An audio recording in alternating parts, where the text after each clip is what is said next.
ભારતે પહેલગામ આતંકવાદી હુમલાનો બદલો લેતા ઓપરેશન સિંદૂર હાથ ધરી અને 90 જેટલા આતંકવાદીઓનો સફાયો કર્યો છે અને ત્યારે ઓપરેશન સિંદૂરને લઈને પત્રકાર પરિષદ કરનારા કર્નલ સોફિયા કુરૈશીએ મૂળ વડોદરાના વતની છે અને તેનો ગર્વ છે।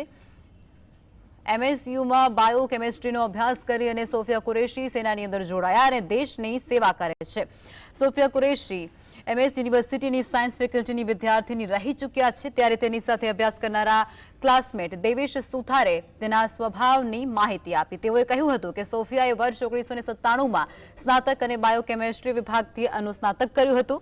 તે ખૂબ જ મિલનસાર સ્વભાવની હતી અને તેને ફેમિલી બેકગ્રાઉન્ડ પણ આર્મી સાથે રહેલું છે। તેણે વડોદરા અને એમએસ યુનિવર્સિટીનું નામ રોશન કરી બતાવ્યું છે। તેઓ પ્રોફેસર હરી કટારિયાના ગાઈડન્સમાં તે રિસર્ચ પણ કરતી હતી।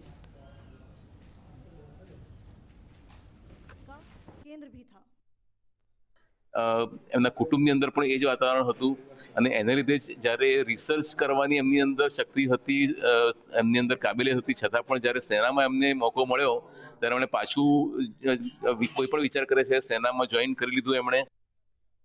મેં અમારી યુનિવર્સિટી, અમારા ડિપાર્ટમેન્ટના લોકો, અમારા મિત્ર વર્ગ જે 97 બેચના હતા, બધા ખૂબ જ ગર્વ અનુભવીએ છીએ અને અમે ઈચ્છીએ છીએ કે હજુ વધારે સોફિયા આગળ જાય અને હજુ ઊંચું મુકામ હાંસલ